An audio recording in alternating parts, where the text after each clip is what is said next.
দেখুন, নেটওয়ার্ক মার্কেটিংয়ের সফলতার যেমন একটা নকশা আছে, ঠিক তেমনি ব্যর্থতারও কিন্তু একটা চেনা প্যাটার্ন আছে। আজকের এই বিশ্লেষণে আমরা দেখব কেন এই ইন্ডাস্ট্রিতে এত এত মানুষ যোগ দিয়েও ব্যর্থ হয়, আর সেই ব্যর্থতার প্যাটার্নটা যদি একবার বুঝে ফেলা যায়, তাহলে কিভাবে সফলতার নকশাটাও তৈরি করা সম্ভব। চলুন গভীরে যাওয়া যাক। স্ক্রিনের এই সংখ্যাটা একবার দেখুন, ১৯ মিলিয়নেরও বেশি। ভাবা যায়, এটা কিন্তু শুধুমাত্র একটা ডিরেক্ট সেলিং কোম্পানি ডিএক্সএনের বিশ্বব্যাপী মোট সদস্য সংখ্যা। মানে এই বিশাল অঙ্কটাই আসলে বলে দেয় যে এই ব্যবসার মডেলের প্রতি মানুষের আকর্ষণটা ঠিক কতটা। আর এটা যে হুট করে গজিয়ে ওঠা কোনো কোম্পানি তাও কিন্তু নয়।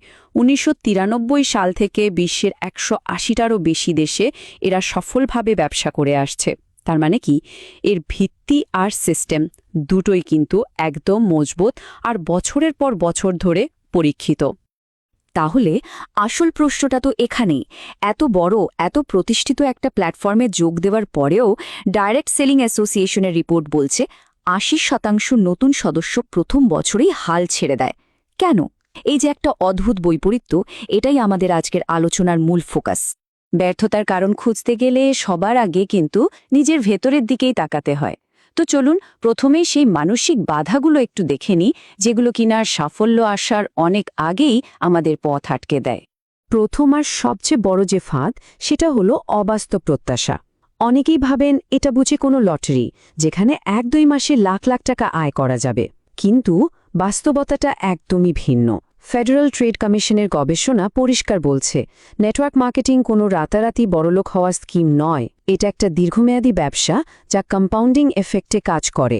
মানে এখানে সত্যিকারের ফল পেতে হলে অন্তত ২ থেকে ৩ বছর একটানা লেগে থাকতে হয়। এই কথাটা একটু খেয়াল করুন। আত্মবিশ্বাস আসে অভিজ্ঞতা থেকে, আর অভিজ্ঞতা আসে ব্যবহার থেকে। দ্বিতীয় যে অভ্যন্তরীণ বাধা, সেটা হলো পণ্যের প্রতি নিজেরই কোনো বিশ্বাস না থাকা। কিন্তু সেই বিশ্বাসটা আসবে কোত্থেকে? হার্ভার্ড বিজনেস স্কুলের একটা কেস স্টাডি বলছে, যখন একজন ডিস্ট্রিবিউটর নিজে পণ্যটা ব্যবহার করেন, তার উপকারিতাটা অনুভব করেন, ঠিক তখনই তার মধ্যে একটা খাঁটি আত্মবিশ্বাস জন্মায়। এই আত্মবিশ্বাস কিন্তু কোনো স্ক্রিপ্ট মুখস্থ করে আসে না। আরও দুটো বড় মানসিক বাধা আছে। একটা হলো ধারাবাহিকতার অভাব, আর অন্যটা হলো মেন্টরের পরামর্শ না শোনা। দেখুন, ধারাবাহিকতা মানে কিন্তু প্রতিদিন ৮-১০ ঘন্টা কাজ করা নয়। এর মানে হলো প্রতিদিন নিয়ম করে অন্তত একটা গুরুত্বপূর্ণ কাজ করা, যেমন কোম্পানি দেয়ার ন্যূনতম মাসিক সেলস টার্গেট বা মান্থলি কোয়ালিফিকেশন পূরণ করা। আর দ্বিতীয়টা হলো ইগো, মানে নিজের অহংকারের কারণে একজন সফল ব্যক্তির দেখানো পরীক্ষিত পথটাকেই অনুসরণ না করা। আচ্ছা, মাইন্ডসেট তো না হয় ঠিক করা হলো, কিন্তু শুধু মনে মনে চাইলেই তো হবে না, তাই না? সঠিক কাজগুলো ঠিকভাবে করতেও তো হবে। চলুন এবার আমরা বাইরের দক্ষতার ঘাটতিগুলো নিয়ে কথা বলি।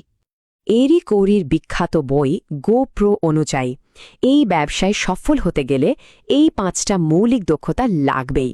সম্ভাব্য গ্রাহক খোঁজা বা প্রসপেক্টিং থেকে শুরু করে ক্লোজিং পর্যন্ত। এই ৫টা দক্ষতা অনেকটা রান্নার রেসিপির মতো, বুঝলেন? এগুলো কোনো জন্মগত প্রতিভা নয়। যে কেউ চাইলে সঠিক প্রশিক্ষণের মাধ্যমে এই স্কিলগুলো অর্জন করতে পারে।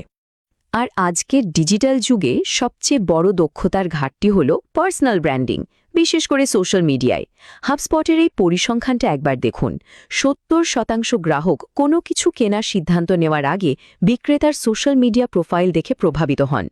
এক কথায় বলতে গেলে আজকের যুগে আপনার সোশ্যাল মিডিয়া প্রোফাইলটাই আপনার ডিজিটাল দোকান। এখানে যদি বিশ্বাসযোগ্যতা তৈরি না করা যায়, তাহলে ব্যবসায় এগোনোটা প্রায় অসম্ভব। তো আমরা ব্যর্থতার কারণগুলো এক এক করে দেখলাম, কিছু মানসিক আর কিছু কৌশলগত। এবার পালা হলো সেই সমস্যাগুলোকেই সাফল্যের সিঁড়িতে বদলে ফেলার। চলুন এবার সমাধানের দিকে নজর দেওয়া যাক। এই টেবিলটা দেখুন, পুরো বিষয়টা এক জায়গায় চলে এসেছে। এটা হলো সমস্যা থেকে সমাধানের একটা সেতু। খেয়াল করুন, প্রতিটি ব্যর্থতার কারণের পাশেই তার মূল সমস্যাটা কি এবং তার সহজ সমাধান কি হতে পারে তা দেওয়া আছে। যেমন ধারাবাহিকতার অভাবের মূল কারণ হল শৃঙ্খলার অভাব, আর এর সমাধান খুবই সহজ, প্রতিদিনের কাজের একটা রুটিন তৈরি করা। তাহলে সব মিলিয়ে সাফল্যের ব্লুপ্রিন্টটা আখের কি দাঁড়ালো? এটা আসলে খুব সহজ একটা চেকলিস্ট।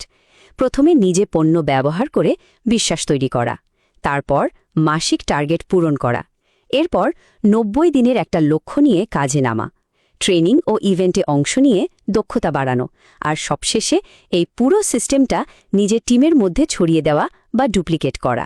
ব্যাস।